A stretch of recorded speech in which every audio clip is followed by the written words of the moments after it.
Greetings, everyone. We're getting started in just a couple of minutes to allow other attendees to join us.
Okay, we're going to get started. I want to be mindful of everyone's time.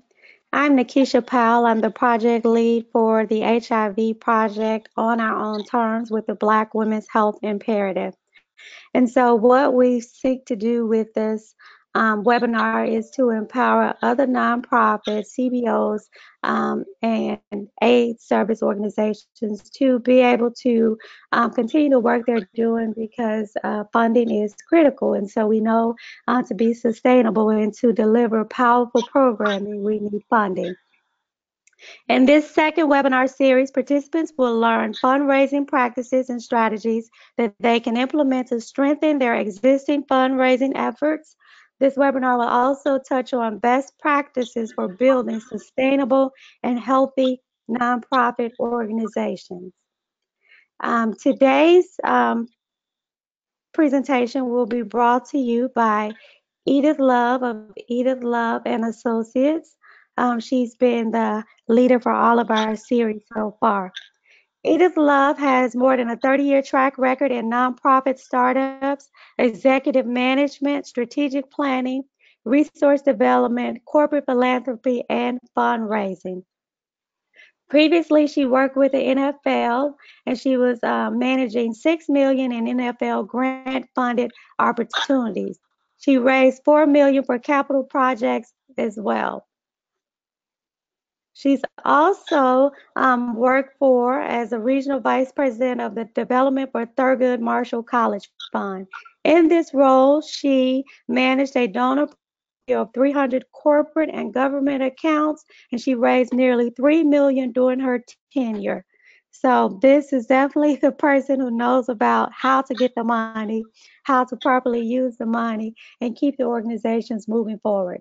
She earned an executive MBA from Emory University, an MA from Clark Atlanta in public administration, and a BS degree from Texas Southern University in public affairs. So without further delay, we will bring Ms. Edith Love on to share her expertise around nonprofit sustainability.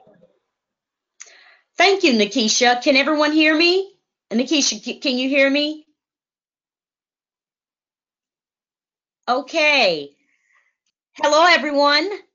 Thank you all so much for joining us today for the second series of the Level Up Tools, Tips and Tools for Nonprofit Sustainability. As Nikisha noted, my name is Edith Love. I am the owner of EL and Associates, which is a nonprofit consulting firm I started back in 2011 to help nonprofits grow, to build sustainability, and to incorporate effective fundraising practices to help sustain their programs. I'm very excited to talk about this particular series today. It's going to, it's a lot. Fundraising and sustainability is a lot to take on, and you definitely cannot do this in an hour.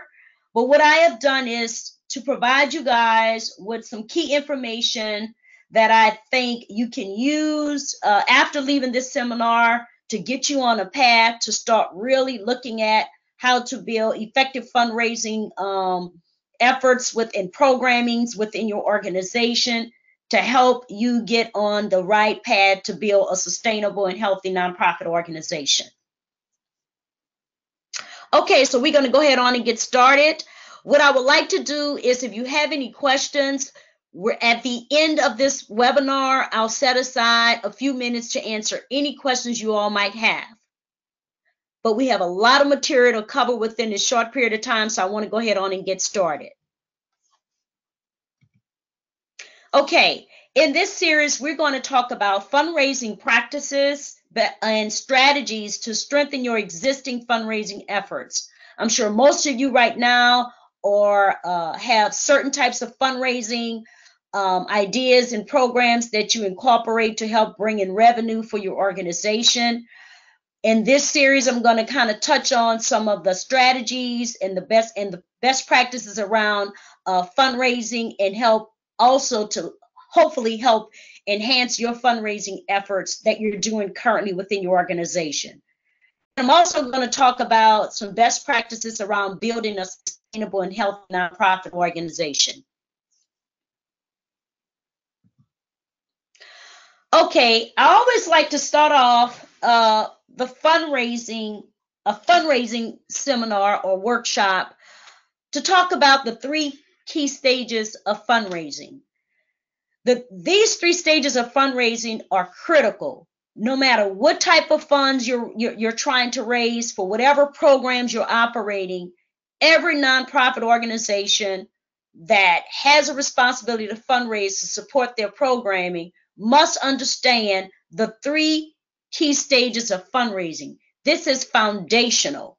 If you don't understand these 3 key stages, if you can't master how to implement these 3 stages, you're going to continue to have challenges within your fundraising efforts. So let's get to it. The first stage talks about solicitation. I know you've heard these terminologies. I like to call it the SCS of fundraising.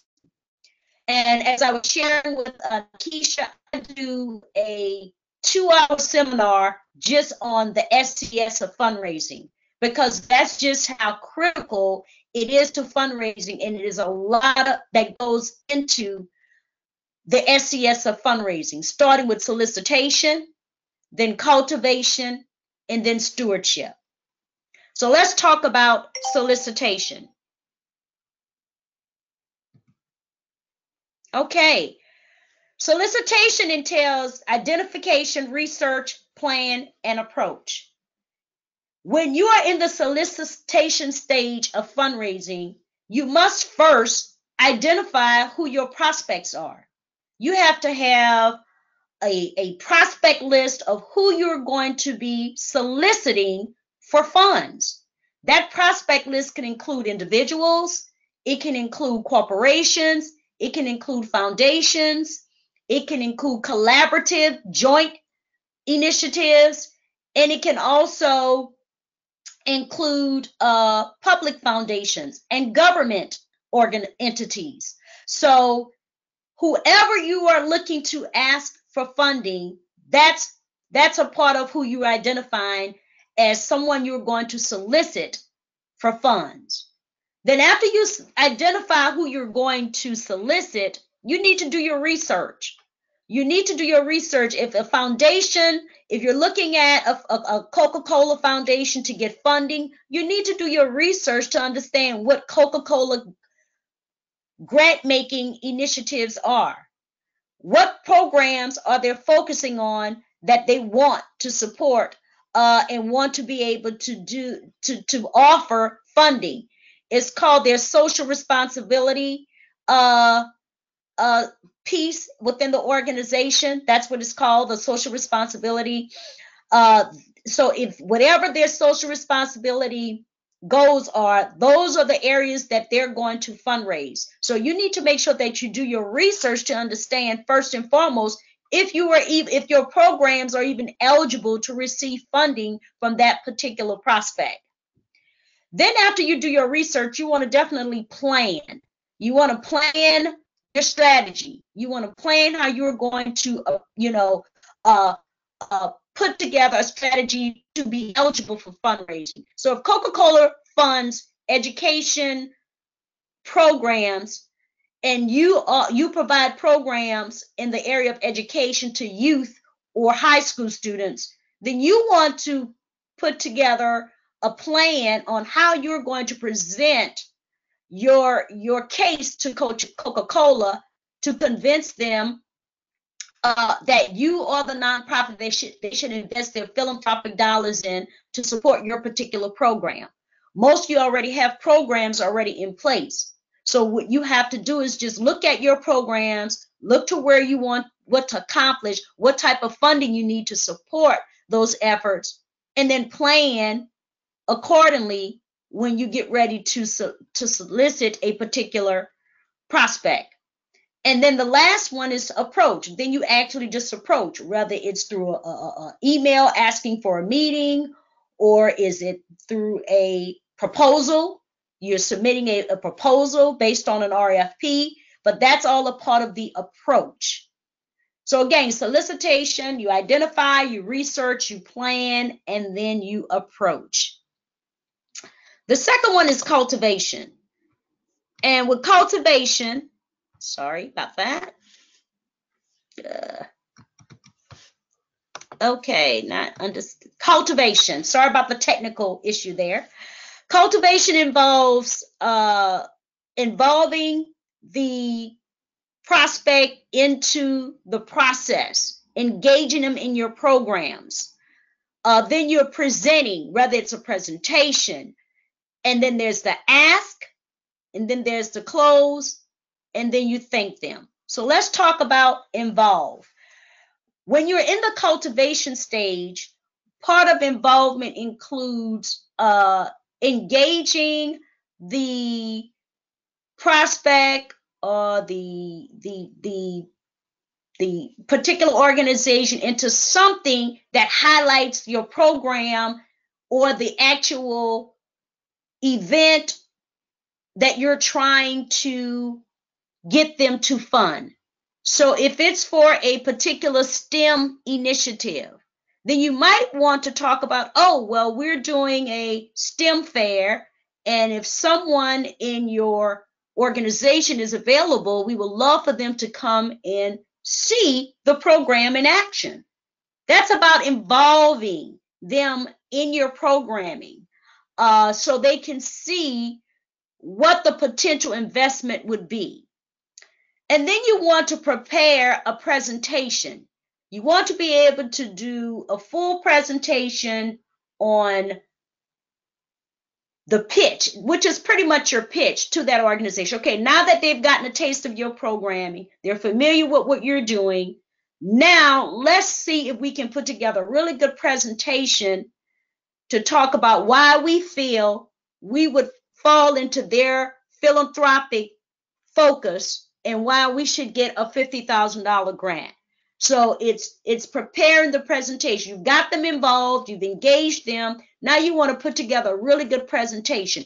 And sometimes during the involvement stage, they may say to you, oh, I really enjoyed that STEM initiative that you invited me to, and I was very pleased to see that, most of the students that are in this STEM initiative are focusing in engineering and science, and I would love to be able to have you present a proposal to us to talk about how you would want us to fund this initiative for the next 2 or 3 years. So sometimes they may say to you, well, why don't you submit to me a proposal? And then that way you would already know what to put in that presentation. But still, you need to be prepared to present something to that particular prospect. And then you make the ask. Don't be afraid to ask. A lot of challenges within fundraising is that everybody spend a lot of time talking about, trying to do the convincing when your program speak for itself. All you need to do is focus on making the ask. We really would like your support in funding this initiative so we can build capacity. we don't have the staff to serve the need, and we need to grow this initiative because we're making a tremendous impact. So we really need for you to consider funding us for the next 2 years with a $100,000 grant. Don't be afraid to ask specifically what you want and have the actual budget to support what that ask, what those funds would go towards specifically. You need to make sure that you have all these key components in place. And then after you ask, you want to close it. Closing is very tricky. You could cultivate a donor, a prospect, I should say. You can cultivate a prospect for a year.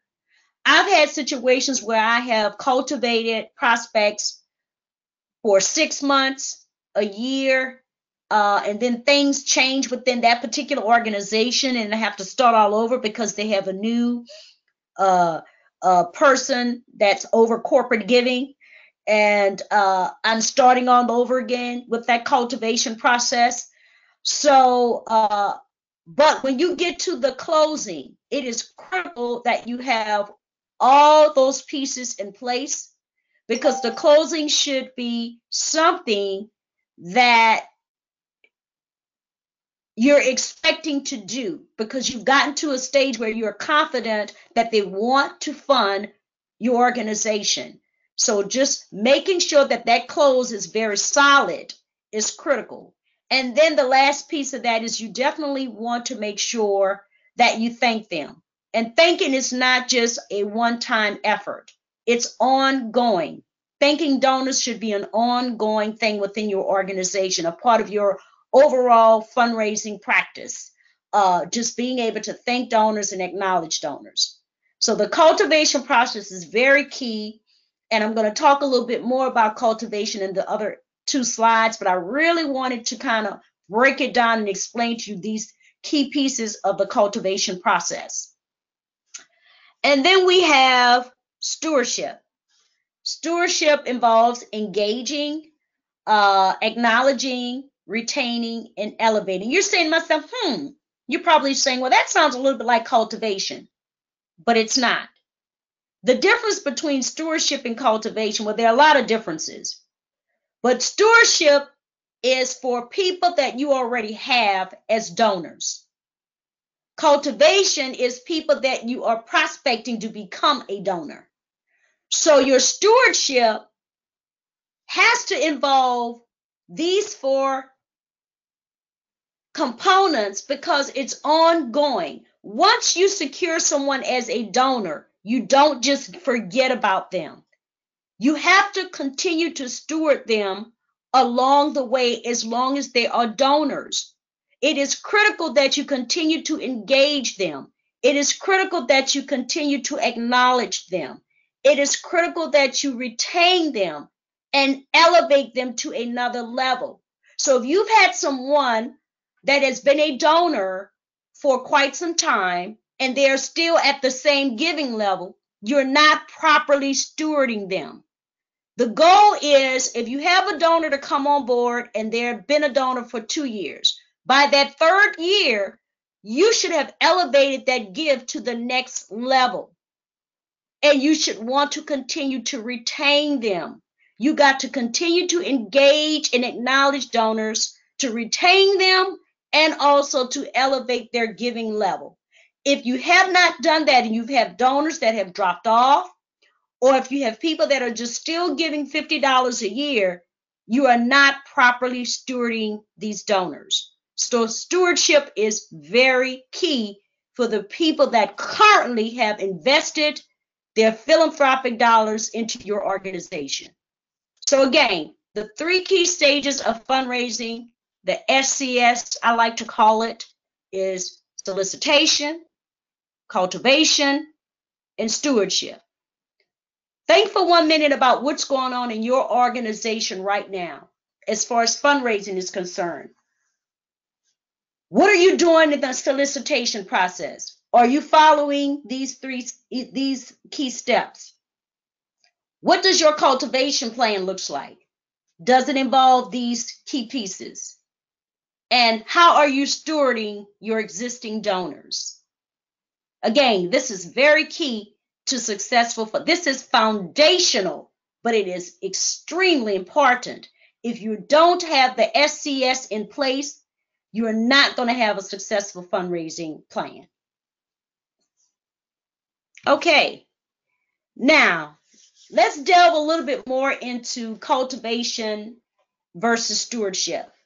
Because what I have found throughout the years, when I first started my business, a lot of the workshops I conducted with a lot of different nonprofit executives and development people was really focusing a lot on the fundraising and the cultivation and the stewardship piece.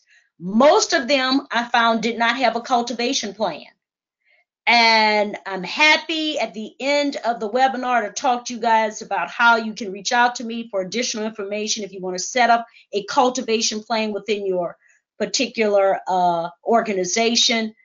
But I can't stress enough how critical this is. And that is why some of the most successful nonprofit organizations, as it relates to their fundraising, do very well because they have a very good cultivation stewardship plan in place. So let's talk about that. When we talk about cultivation, we talk about building relationships with potential donors and prospects. Educating potential donors about why they should make a gift to the organization. Now, when we talk about stewardship, we're talking about maintaining good relationship with the people who have already given to the organization. And we're also talking about engaging those donors in ways that create opportunities for them to increase their gift to the organization. So again, you're always going to be cultivating prospects and donors to a certain point, but then it becomes stewardship. So because you do have what we call, every organization has some lapsed donors. These are people that haven't given in years. So you got to go back and kind of cultivate them a little bit because they stopped giving. But once they're back on the track of giving, you then continue to steward them. But when people drop off, that means you have not done a good job stewarding. Now, let's face it, there are going to be situations where people would just drop off because they've had some organizational change within their corporation, their giving focus have changed, they've cut back, or if it's an individual donor, they may have come into some financial hardship and can't give anymore. But you still do not stop stewarding those particular donors. You still keep them engaged. You invite them to events. You try to engage them in volunteer opportunities. You never stop stewarding them even when they drop off. So that's cultivation versus stewardship. And I want to really make sure that you guys get this piece because it is critical to having a very solid fundraising strategy in place. Okay, now I want to talk to you a little bit about some cultivation strategies that work. You may already be doing these within your respective organizations, but I want to talk a little bit about these because it is very important that you really get this piece.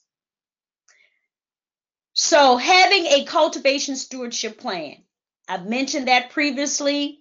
I'm not quite sure how many of you all have a cultivation stewardship plan, but if you do not, I highly recommend that you put one in place.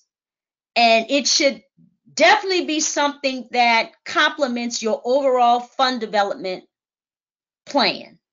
Your fund development plan is the plan that pretty much incorporates how you're going to go about raising your funds, who you're going to be soliciting, strategy for the solicitation, and what you are anticipating those gifts would be, and having a robust pipeline of those prospects and having them categorized based on individuals, corporations, government, private, sector, your fund development strategy should be very comprehensive. It should also include restricted and unrestricted funds and special events, whether it's your annual campaign, a gala, who you're going to be soliciting for that, or if it's a special event that you're going to be doing, whether it's a luncheon or a awards benefit type of event or a golf tournament, whatever your special event is. That should also be a part of your fund development plan. The other critical piece to your fund development plan is the cultivation plan. How are you planning to cultivate these donors and prospects as you go about the solicitation process? Once they become donors, what's the strategy? You don't wait another year to go back and ask people to support your annual gala if you have not had any type of engagement with them since the previous event. That's not how you continue to engage and cultivate donors. You have to stay engaged with them throughout the year. And your cultivation plan should be that roadmap to show you what you need to do throughout the year to continue the communication and the engagement with your prospective donors and existing donors. So having a cultivation plan is very critical. The next one is you need to make sure you have strategic forms of communication with prospects, whether it's email, using social media, newsletters, whatever types of communications you have with prospects, you need to make sure it's very strategic. And that is very critical to helping you continue to engage them throughout the year in what you're doing. You want to be able to have some type of correspondence to toot your horn and to send out a newsletter. It could be an e-newsletter to talk about the accomplishment. It could be a quarterly newsletter. Some organizations do monthly newsletters. But you want to be, even when people are not giving, you want to be able to provide them with some form of communication to let them know about the great work that you're doing and the impact you're making through your programs. So that's very critical. You want to be able to have those strategic forms of communication with your prospects. And then you want to also be able to leverage the contacts of your board, staff, and volunteers and loyal donors. These are the people that can continue to speak on your behalf about the impactful work you're doing within your organizations and why it is critical to support them. And these people are the people that should be speaking and advocating on your behalf. So you want to make sure that you leverage these relationships and these contacts with the people that are on your board, the staff, volunteers, and loyal donors.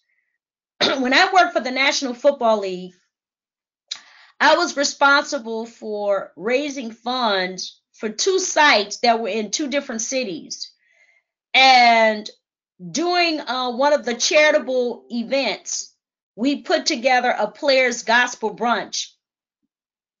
And one of the things that I did was when I had to work with a committee, I had to work with the Super Bowl host committee, and I said, well, we need to raise funds for both the Houston site and the Los Angeles site.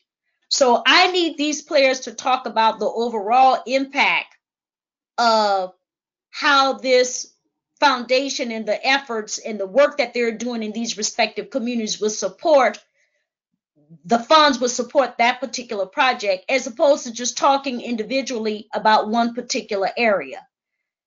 So I leveraged that relationship, and as a result, we raised $500K from that particular breakfast. Gospel brunch, I should say. So those are the types of things you have to do to leverage relationships so people can sometimes speak on your behalf to talk about how their contribution would not impact just one area, but 2 or 3 other sites that are doing the same work and serving the same type of inner city youth population. So that is what we were trying to accomplish, as opposed to just only going to these particular events and talking about one particular area. We wanted to start a conversation around, no, the bigger the pot, the more we can actually support. And from there, it became more of a collaborative type of fundraising effort, where this particular gospel brunch, this players gospel brunch, actually raised funds for all those particular sites, and not just looking at that particular site in that city where the Super Bowl was being held. So that's a benefit. Leveraging contacts and board members, that is critically important. Okay, and then ongoing acknowledgement and recognition. I talked about that already. I'm not going to go over that again. I think you all know exactly what that means. But what I wanted to do is bring your attention to the statistic that I have to the right margin of this slide. And the reason why I wanted to share this stat with you is because it's very important. I don't think people understand how important donor retention is. So the Association of Fundraising Professionals publish this type of data every year, and they look at the previous year. So this actual publication came out in 2018, but it was specifically speaking to the 2017 donor retention stats, because one of the challenges that most nonprofits have is donor retention across the board. Donor retention has been a major problem for a lot of nonprofits. And I honestly, truly believe it's because those nonprofits that have issues in retaining donors, I guarantee you, they don't have a cultivation plan in place. But anyway, let's talk about the first bullet. The first bullet talks about every 100 donors gained in 2016 was offset by 99 lost through donor attrition. So you may have gained every 100 donors you gained, but you lost the same amount. You were losing the same amount going out. So that just goes to show you that this is donors. This is not the next bullet talk about dollar amount, but this is the actual donors. So for every 100 donors gained, you lost 90. In 2016, they lost 99. That's not good. You want to retain donors and you want to increase your donor base. You don't want your retention rate to be equally as high as the number of donors you're bringing in. And then the second bullet talks about for every $100 gained in 2016, it was offset by $95 lost. Again, somebody is not elevating donors. What I spoke about in the SCS, on the SCS slide, I talk about not only retaining donors, but you have to elevate your donors. So as you lose, as people funding decreases, you're not losing as much because you're also increasing some of your donors' giving. So it's equally important. And then the third bullet says the greatest losses in donors came from lapse, new donors, and all growth in giving categories. Lapse and new donors, and I'm sorry about that. It should be an and. It was from lapse and new donors and all growth in giving categories. What did I just say earlier? Lapse donors.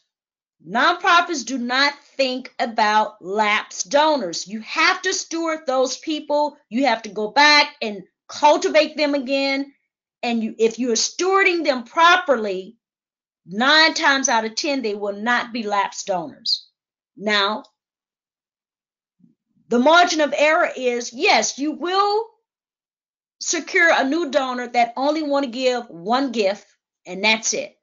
But 9 times out of 10, that gift is very substantial. I'm talking about donors that have the potential to grow. You have potential to grow their gifts over a number of years. but you have to be able to know how to properly steward them in order to get them to that point. So again, across the board, a lot of nonprofits struggle with retaining donors and engaging donors and getting them to elevate their gift. So that's a very scary statistics. So again, nonprofits need to position themselves to have the proper strategies in place to be able to have position themselves to retain donors and elevate donors long term. That should be a part of what you do on an ongoing basis. Okay, next slide talks about the ongoing engagement cycle. I have to keep reiterating this because I want you all to understand how critically important this process is to successful fundraising. I will be doing you all a disservice if I did not hone in on these critical elements. I have to stress that because I've seen it over and over again in the nonprofit sector. So the ongoing engagement cycle is identification, research, cultivate, solicit, steward. Identification, research, cultivate, solicit, steward. This is ongoing. This should be something that you're doing constantly in your fundraising process. You have to identify, you have to constantly identify new prospects. That never stops. You have to constantly do your research because grant making organizations change every day. Foundations change their giving focus. At one time, I remember maybe about 10, 15 years ago, the Tad Turner Foundation was focusing on youth STEM programs, and now Tad Turner Foundation is all about environmental education. They don't even do the youth. The Turner Broadcasting entity still provides funding in the area of youth empowerment and youth education. But the Turner Foundation totally shifted gears 10 years ago, and strictly his foundation is on environmental and saving the environment, anything in the environmental space. That's what they fund now. So these organizations also change their giving focus over the years. They get new leadership.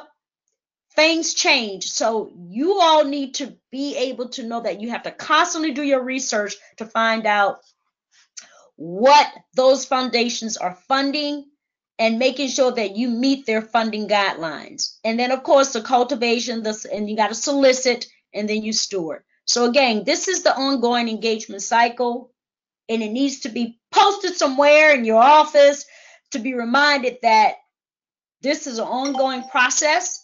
And in your training with your development team, everybody needs to understand this engagement cycle. And everybody has a role in making sure that these pieces are executed properly. Okay. Now, I'm going to give you some best practices of successful fundraising. And some of this you've heard before, but I want to reiterate it and just kind of make sure that you see. Now, there's several best practices, but I think these are some key, really good key ones that I wanted to just share with you. Because as I share with you, this is pretty much a 2 to 3 hour type of training just on the SCS of fundraising. But board engagement and support. Now, if you were a part of the first webinar series, I spoke about board effectiveness and how nonprofits need to have effective boards in order to be successful. And part of that, we talked about board engagement and support. You cannot have a successful fundraiser, or you cannot have a successful fundraising plan if your board is not engaged and if your board is not supporting your fundraising efforts. The second bullet talks about making registering and donating as easy as possible. A lot of fundraising activities involve sponsorship, uh, donations online. You want to make sure that this process is as seamless as possible. One thing a person does not want to do is go on the organization's website, try to make a donation, and they have a difficult time navigating through that process. That is going to completely discourage them from wanting to give to your organization. Or if you're having a gala and they have to register to buy tickets, they don't want to have to go through a hassle to give your organization money. So you need to make sure that whatever types of fundraising activities you're doing that require them purchasing tickets or donating stuff online, you make sure that the registration process is as seamless as possible, because you don't want that to be a discouragement from them contributing to the organization. You also want to make sure that you're very responsive. You need to be responsive to your sponsors, other donors. You need to make sure that you reply to them, you answer their questions, because you're not just looking at them to support you for this event. You want to make sure that they come back next year, especially if this is an annual event you're doing. You want to make sure that they continue to want to give and that they are pleased with the way you are operating the organization. They have to make sure that your business is in order. And in order to do that, you need to be responsive, and you need to make sure that you have systems and processes in place to address any issues regarding your fundraising efforts. Optimize your online content. This is self-explanatory, but you want to make sure that the information on your website is up to date, that if it's involved any type of fundraising or donation type of event, you have that information and it's accurate, it's presentable, it's engaging, and it pretty much answers all the questions. You also want to integrate with social media. Social media is I know a lot of people don't like dealing with social media, but social media has its benefits. And I really do think if you can integrate social media to effectively support your fundraising efforts, you would be able to get the visibility you need to generate other potential supporters for your particular event or fundraising program. But social media is very key. And you also want to make sure you communicate effectively with supporters. And then you want to make sure that you acknowledge your sponsors. We talked about that. And then, of course, track your impact and success. It is critical that you have a great tracking system in place, so you can make sure that you can track the success and the impact of your fundraising efforts. A lot of nonprofit organizations have a CRM system in place. A lot of people use Salesforce, Razor's Edge, Donor Perfect, Trailblazer. I'm just, naming a few. Whatever fits your budget and meets your needs, you need to have a tracking system, not only to track donor engagement and donor activities and fundraising activities, but also something that can track the impact of your success. So it needs to be a comprehensive CRM tracking system. And you also want to make sure you use video to showcase your program and event. It's very important. If people are very visual and they want to see, the program, but they also want to see their investment, the impact of their investment. So by providing a video of your event and the kids or whatever entity, whatever your mission is, being able to show your mission in action and that it's working and you're being impactful, donors love to see that kind of stuff. Posting it on your website, making it available on your Facebook page or your Instagram page, whatever you have in the social media space. But it is critical that you have some type of visual to really show the impact of your organization and the impact of the dollars and the donations that are coming into your organization to support your organization. Okay, now we're going to go into sustainability, because I know I have about a little less than 20 minutes. So I want to make sure that we shift gears and talk about sustainability. Sustainability should be something that you're working toward daily for your nonprofit organization. And a part of that is to have effective fundraising practices in place. Because without a good fundraising plan, you cannot achieve sustainability. Sustainability is long term. You want to make sure that the fundraising efforts that you are doing today, all works to achieve long-term sustainability for your organization. So let's talk a little bit more into that. Sustainability includes financial sustainability. We're talking about nonprofits, financial sustainability. You may have a great mission, you may be doing great programs, but if you do not have a solid financial fundraising strategy in place, you cannot work toward achieving your sustainability long term. Sustainability is very, very key. It's paramount. And that's what every nonprofit should be working toward as a part of their fundraising efforts.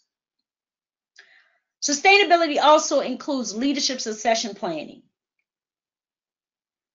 It is very important that nonprofit boards have a succession plan in place. We cannot assume that the executive director or the CEO of an organization is going to always be there. If there is no succession plan in place, and if something happens to your current CEO or president or executive director of your organization, who is going to step in and continue to lead that particular organization?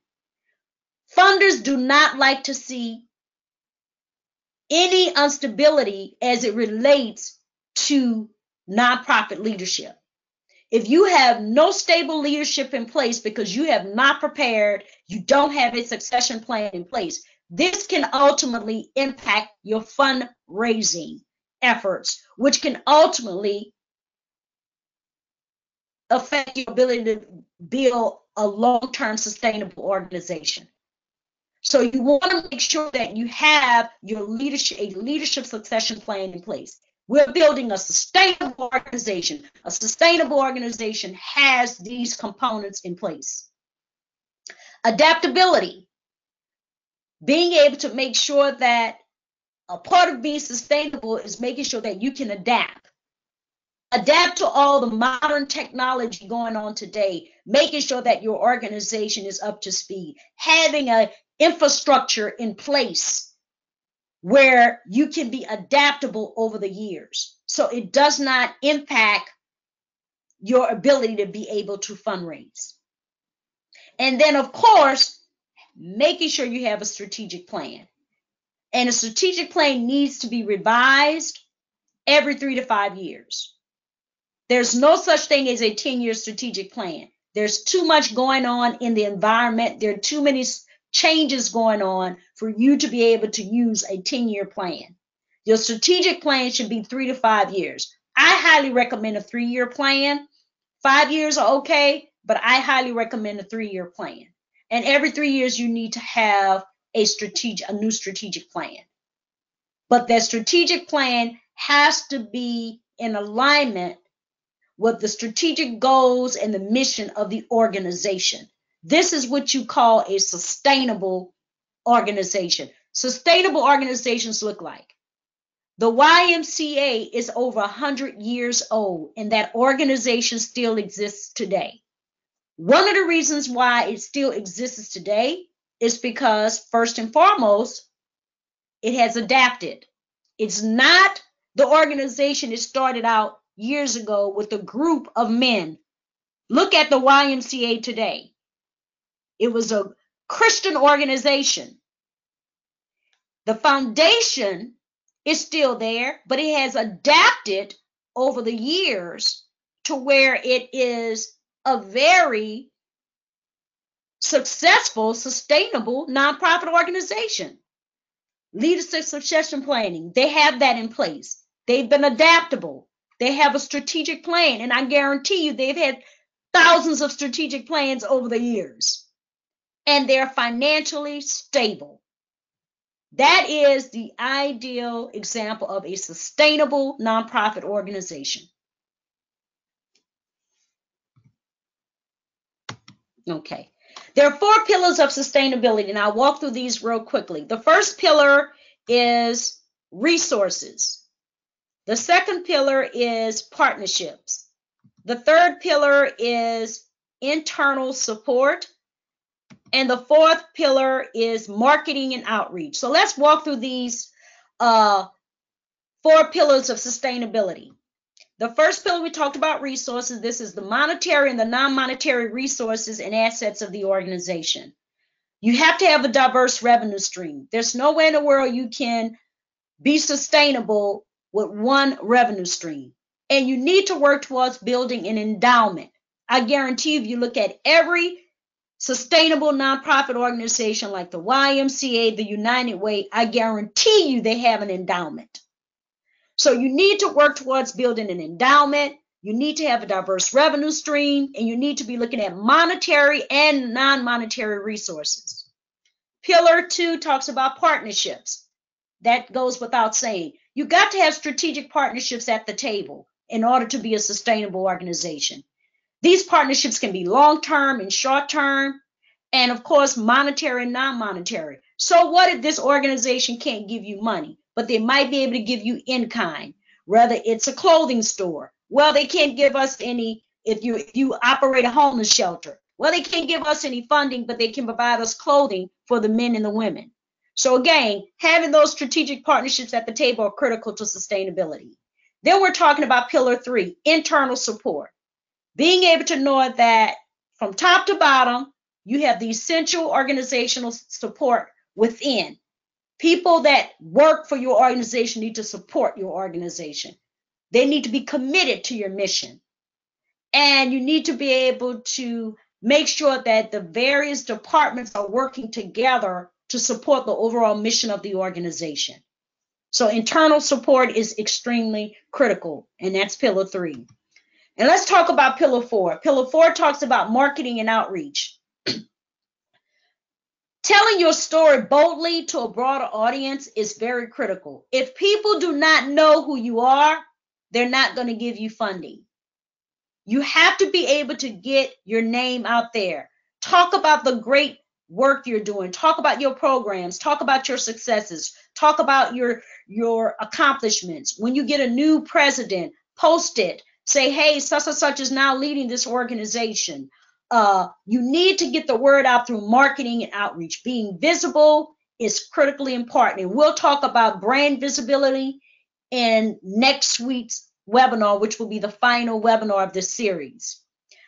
And using traditional marketing outlets, social media channels to share your impact and work. All these things are critically important when you're thinking about marketing and outreach. You can never not talk enough about your organization. Speak as much about it and get the visibility as much as possible. And then sustainability best practices.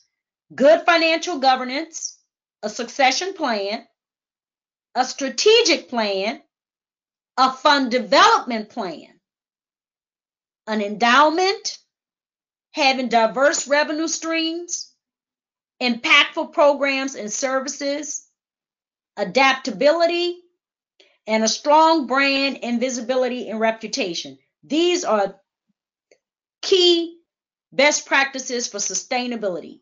If you have all of these, if you're working toward accomplishing this, you are working toward building a sustainable organization, but it has to have all these critical pieces to it in order to work toward a long-term sustainability. Again, think about the YMCA. That's a great example of a sustainable organization. And I guarantee you they have all these pieces. Okay. Well, this concludes our Series 2 webinar on fundraising and sustainability.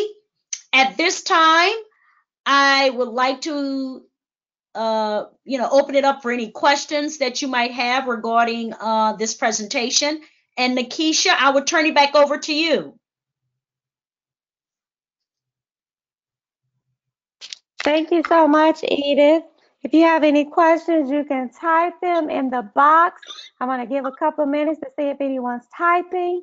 If not, thank you again for joining us. This webinar will be made available on the BWHI, the Black Women's Health Imperative website, in a few weeks to listen again, to share with your colleagues, to refresh yourself. But we definitely hope that you gain some very insightful knowledge to continue to move your organization forward, to get the funding that's available for us out there to do the great work that we're already doing. So again, if you have any questions, you can type them in the box. And if not, you definitely can send an email if you think of something later to Edith at elandassociatesllc@gmail.com, and she'll definitely answer your questions if you think of something after we end this call.